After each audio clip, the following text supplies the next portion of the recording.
This is The Real Estate Dweller with Miguel, the podcast that's all about real estate. For more than 2 decades, Miguel has been at the forefront of change in real estate. This podcast will help you navigate through the ever-changing landscape of real estate. Now, here is your host, Miguel Pagan.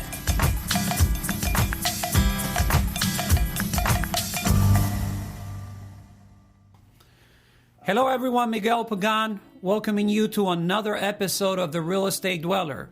Today's episode is an exciting one because we're actually interviewing one of the top real estate agents in the country, Mr. Jeff Quintin out of Ocean City, New Jersey. But before we get into our interview, let me tell you a little bit about Jeff. Jeff Quintin is a real estate agent and team owner of the Quintin Group of Keller Williams Realty. He's also an investor, developer, and entrepreneur. Jeff is one of the most successful real estate agents in the country. Since 1992, Jeff and his team has sold over 5,000 homes.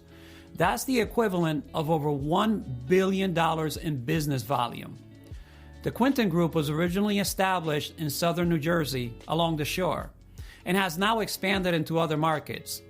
Jeff is ranked in the top 25 out of all the Keller Williams Realty agents in the country, and he's ranked 44th out of 1.2 million agents in the country. Jeff is also the owner, partner of HQ Investments, a real estate development company that develops new construction along the Jersey Shore. Jeff is also the owner of 2 software companies, Contact Stash and Agent Day One. Jeff and his team are constantly improving their knowledge of the market, responsiveness, professionalism, and overall efficiency. Jeff's passion for his customers has only grown over the years as he continues to set the standard for real estate agents nationwide. Jeff is a husband to Christian and a proud father of 3 daughters. Jeff, welcome to the show. Miguel, thank you for having me. It's an honor and pleasure to be here. I appreciate you being here. So your bio says that you started in the business in 1992. Is that right? That's correct. Tell me a little bit about that. Yeah, certainly. So, basically I got in the real estate business in 92, which is I graduated high school in 1990. So this is really the only thing I've ever known. So I went to high school, graduated, got right into real estate. Now, give you a little background. So in high school, after school, I would work at the local bank here. At the time, it was a small little bank called Coastal Bank. And I got a job from 3 to 6. So my typical schedule would be where I would go to school, get out of school at 2:30, whatever it was, had to go home, put a nice collar shirt on, put a tie on, put some slacks on, and became an employee of the bank. This is 16, 17 years old. So I go to the bank, and 3 to 6, I worked in the loan department. So it was upstairs, and I was doing filing and so forth, and got to learn a lot about real estate and learn about loans and how that all works. And I was really doing clerical work. And so my senior year comes, and I didn't want to go to college. I really just wasn't sure. I knew I wanted to be in business for myself. I knew I wanted to be I had that entrepreneurial kind of spirit about it, and school wasn't for me. So I ended up going full time at the bank in the loan department and working there basically 9 to 5. And an opportunity came up where down below the drive-through as a teller opportunity came up. And I applied for it, got the job. Well, back then, the drive-through was the hot place to be because people would get their paychecks. You remember back in the day, that's where they'd go. They cash their checks, right? So there'd be, two lanes, and there'd be 2 lines going out the door, and it was hot, right? That was where it'd be. So in that process, I get to meet a lot of realtors and get to see a lot of their checks. And so that was what started my real estate business, because I would look at basically, my check, and it'd say, $300 for the week. And then I look at their real estate commission check, and it'd say commission for a sale. And that was $3,000. I'm like, well, what this guy's doing and what I'm doing, I can see how much the money they're making. So it inspired me to go, I need to get in real estate. And through that process, I got to meet a lot of agents and the brokers and owners of the businesses. And then I went and I said, well, how do you get into real estate? Went to real estate school, got my real estate license 2 years later, and then jumped right into the real estate. Now, how many transactions did you do your first year in business? You remember? Yeah. So the very first year, I got into business in March or April, right? So I got licensed about end of March. So I started getting into business. So from April that year of 92 to the end of that year, I did 18 transactions in the first basic, calendar year. And then after that, the following full year, I think it went up to around 32, 33, somewhere in that range. Wow. That's a pretty good start for a brand new agent. Yeah, it was a brand new agent right out of the box. I mean, it was in 1992 and April of 92, and a totally different market than it is obviously today. And it was not a seller's market. It was a buyer's market. It was a down market, but I didn't know any better. So, one of the things that first thing I did was, I started working the expired listings. I went to my manager and I went to him and I said, all right, what do I need to do? And I wasn't afraid of the phone. He goes, well, here's what you do. Here's a script. And at the time, he gave me a Sweat Hog script from the old Floyd Wickman. Remember back in the day, Floyd Wickman's had a Sweat Hog course and scripts that he taught. And I didn't know who Floyd Wickman was. But anyway, he goes, here's your script. It's an expired script. And back then, the MLS book was an inch thick, and it would only come out once a month. We didn't have the internet. We didn't even have fax machines. Like, we started to have fax machines, but that was new. You had to go to the board to the board office and pick up this book. It looked like a phone book. In the back of it would give all the expireds. I'd have to do the research, come back to the office, and I would just call them all. I'd use the script, follow the script, and that was the way I started my career. I became a listing agent in the beginning. Nice. And when I met you, if I remember correctly, it was I didn't meet you there, but I reached out to you afterwards. It was 2005. It was at the Mike Ferry one-on-one retreat. And there was an agent there that was doing like 900 transactions. Sure. And Mike kept bragging about the fact that this agent was not visiting the homes that he was listing. And that boggled my mind that you could actually do that. But then you come out on stage and you're doing a listing presentation, and it was all over the phone. And one thing led to another. I reached out to you, and kudos to you. You were like, come on down. And I went down to your office and shadowed you for half a day. That was an awesome experience. Appreciate that. Yeah. So back in 2005, when I met you, you were working in Ocean City, New Jersey, and that was a resort market. Well, it still is, right? Correct. Yeah, that's where I live and work. Yeah. Okay. And how is that market now compared to back then? Still the same. The market itself, it's still a vacation primary, vacation secondary, resort style market, investor market. It's changed a bit in the sense that more people have now moved here to live here year round. So the population has gone up a little bit for year round population. And the only thing that's really changed is it's become more of a second home market than the investor market, where people are still buying a second home, but they're not renting them out as much. They're using them more. So it's shifted a little bit that way, but ultimately, it's still an island and it's still a second home. And, that's the market we're in. And we pull from the greater Philadelphia area. That's where our feeder market is, if you will. Which is all within about 60 to 75 miles from here. That's where everyone lives, is their primary home. Good. Excellent. Now, so you start building the business. You start off as a new agent, solo agent, and you start building your transactions. You're climbing up. When did the light bulb go off that you needed to build a team? Well, I guess a couple of things. I mean, the light bulb went off for me when it's interesting. So I was a solo agent running from, say, 92 to about 99, right? So good 6, 7, 8 years, good 7, 8 years, basically.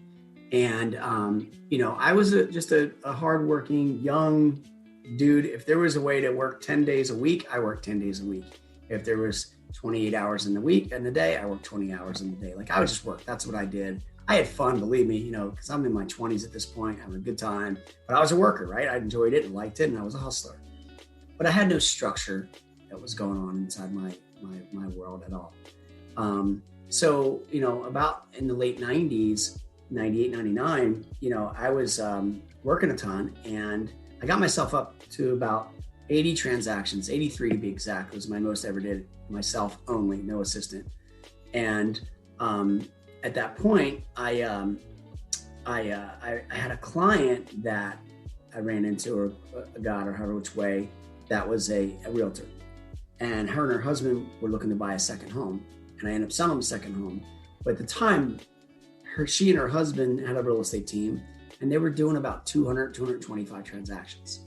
And I was like, whoa, what are you talking about? 200 transactions? Like, remember back in the day, like in the late 90s, early 2000s, if you did 100 transactions, it was very rare to get to 100 transactions. Today agents are starting that and doing that in their second, third, fourth, fifth year. I mean, they really can. But ultimately, back then, that was a really big deal. There's only a few agents in the country doing over 100 transactions. And so I was like, at 80 some transactions, I was like a big deal, right? At least I thought I was a big deal in my market because I was number one in the market, and, I'm hot and this and that. And I running around, but then I met this couple, and she said to me, she goes, yeah, you need to put some structure in your business. And ultimately you need to get a coach. And I said, coach, what's a coach? Well, you need to go to coaching, right? You need to get a coach, someone that can keep you accountable and coach you on what you need to do and change your activities. And I said, what do you mean? Well, you need to have a schedule. Do you have a schedule? I don't have a schedule. What do you mean a schedule? I just do whatever I'm supposed to do. If somebody wanted to look at a house at 10 o'clock in the morning, I would just run out and do it, right? I had no schedule. It was all over the place. I was just grinding. So I was like, all right, well, what's a coach all about? She said, well, you got to go to Mike Ferry. And that's where it all started. And with Mike Ferry, she says, you need a one-on-one coach. Don't go to the business planning one. That's a group coaching. You need to spend $1,000 a month. I said, okay, that's a lot of money. I was like, holy crap. So I come home and decide to get into coaching, went into coaching. And that point was the light bulb went off because I completely changed my business. So the way I used to do business, the way I do it now and have structured myself was a 180-degree change. And so that next year, once I got a one-on-one coach, we put a schedule together. We really looked at, okay, what's the income generating and most highest producing activities I can do? Put them in the beginning of your day, work on your scripts and skills, put your lead follow-up in there, lead follow-up in the afternoon, and make sure you go on appointments only in the afternoon. So a whole different structure. And then also being able to contact my database, because at this point, I'd built a business of eight years or so, and start working my center of influence, start working my database, start calling them on a regular basis. And ultimately that next year, I got busy and I had to hire an assistant. So I hired one assistant, and that next year went from about 83 transactions to 125, right? And then from there, I understood how to build leverage to be able to go higher in transactions with someone else helping me, and then leverage of my time being spent where I'm spending more time in income generating activities to give me a better result. And actually cut my work day down to 5 days a week, right? Working a typical 50-hour week. So I was working less, and I basically really, was able to get a whole lot more done. So that's where the light bulb went off. It's because the clients I met then showed me what they were doing, gave me some guidance, and I completely shifted my business. Was that client a Mike Ferry client? Yeah, they were being coached by Mike. Yeah, nice. Coached by Mike. Yeah, at the time I didn't even know who Mike Ferry was. Gotcha. Yeah. Really good. Now, so how many transactions are you guys doing now, approximately? So last year we closed and pended about 319 or so transactions, about 137 million for the year. Closed 284. 319 was closed and pended. And total 137 million is what closed and pended was. Excellent. That's some serious numbers, my friend. Good for you. It's okay. It's good. It's getting there. We're on track this year to do pretty good. I mean, this could be a really record-breaking year for us because we're already at almost 80 transactions already, in the first 2.5 months. And, we're already $1.5 million in GCI right now. So we could we have a shot to go over, we could get to 500 transactions this year if we keep tracking. Oh, that's awesome. Yeah. Now, when I met you back in 2005, you were one of the most dedicated prospectors I had ever met. In fact, I modeled everything you did when I got back. Are you still prospecting? Yeah, so I do prospect. I lead generate as well. My role itself has shifted a bit from being the primary agent of the team or listing agent to now I'm more of a business owner and I operate now running the team and as a sales leader of the team and coaching and training and mentoring the team and guiding them. And that's my primary role now. So I'm not inside of the production side as much as I was at one time, where I would be calling my past clients and centers of influence and expires and for sale by owners. But I do still lead generate in a little bit different way. I'm lead generating for leads and opportunities to be able to bring to my agents each day. So we still do prospect. Our team all shows up still at the same time, still the same schedule. We're on a huddle call in the morning at 8:15. Everyone's role playing at 8:30. We're on the phones at 9. They're making the required contacts.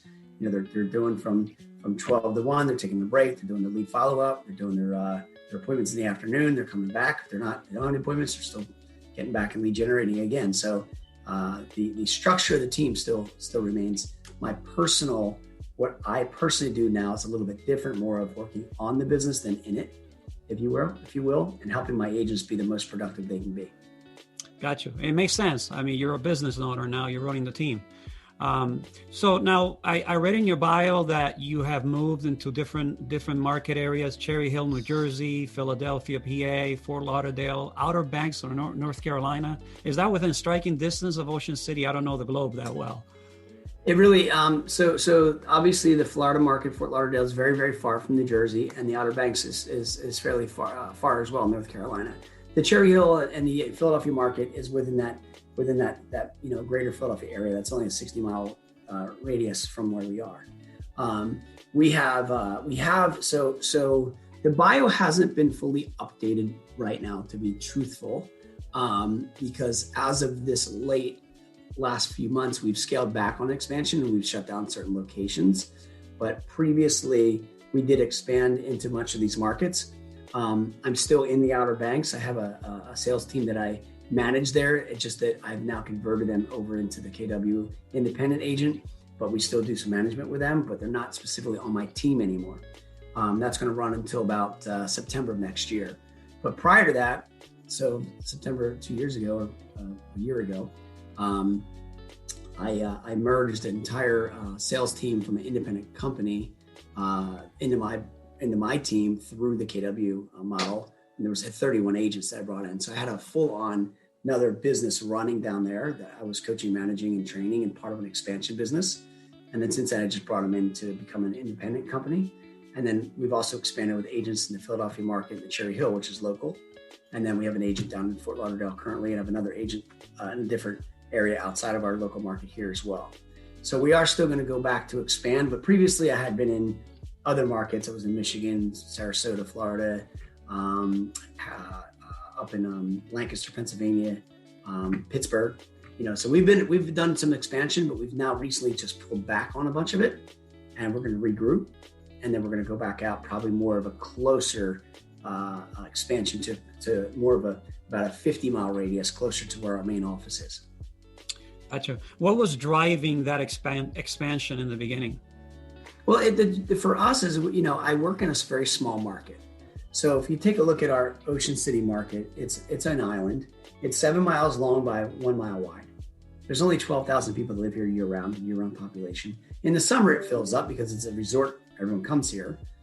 But in my market itself, I can, the market share that we've grown to is pretty strong, but it's really hard to bust and do more. So for us to do more transactions, to provide more opportunity, I've got to expand, geographically to do that. The mindset behind it is, if I'm a resort market and most of our clients are second homeowners, well, if they're coming from the Philadelphia greater area, which is 75 miles away, if they're trusting us to sell their $600,000 home as a second home, then why aren't they trusting us, or how do we become their agent at their primary home? So I need to have a team set up where my clients live year-round so we can service them in both marketplaces.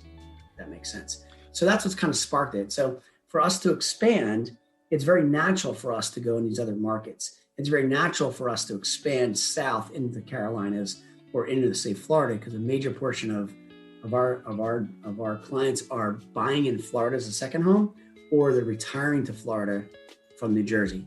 It's one of the, everyone's going south. So why not be able to help them in both areas? I'll sell your home here in New Jersey, and then we'll find you with one of our agents a new home to buy in Florida. And then we've expanded our brand, expanded in both locations. So that's kind of what I did. I've been kind of forced to do that. So Jeff, what is your mission in life and in business? Yeah, I guess, my mission overall in life is to be a great husband, great father, set an example, be able to serve and impact my family, and also in business would be to do very much similar to, be able to pour into my agents and give them all the intellectual capital that I have here that I've been stored, pouring into them so they can be a success. It's just a saying that you go from being successful to significant. For me now, the mission is become significant in others and being able to give back, and I get a joy out of that. I would say, honestly, I don't get the joy of going on a listing presentation as much as my agents going on one and getting the listing. I'm so thrilled when they do it. When I go on it, I've done it a million times, right? You and I do it.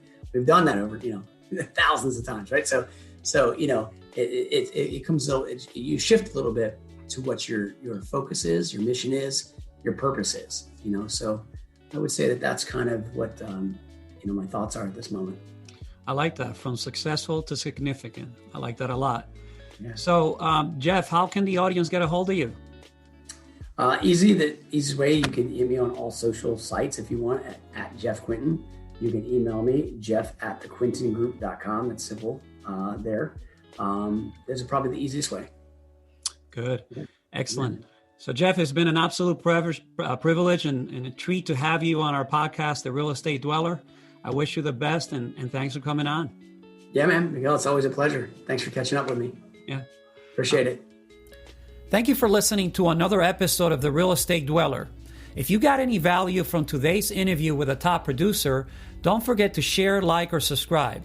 You can find us on all social media platforms: Facebook, Twitter, LinkedIn, Instagram, and of course, Apple Podcasts. If you have any real estate needs or you need some one-on-one coaching, feel free to call me at 203-650-0151 or go directly to my website at www.miguelpaganre.com. That's all for now. Have a great day.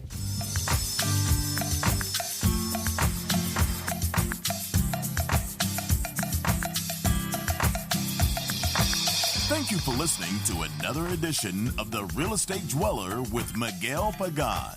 For all of your real estate needs, contact Miguel Pagan at William Ravis Real Estate, 203-650-0151. Join us again next week for The Real Estate Dweller, and let Miguel's 22 years of experience work for you. If it's about real estate, it's all here with The Real Estate Dweller with Miguel Pagan. The opinions expressed are those of Miguel Pagan and his guest, not those of his company or any affiliates.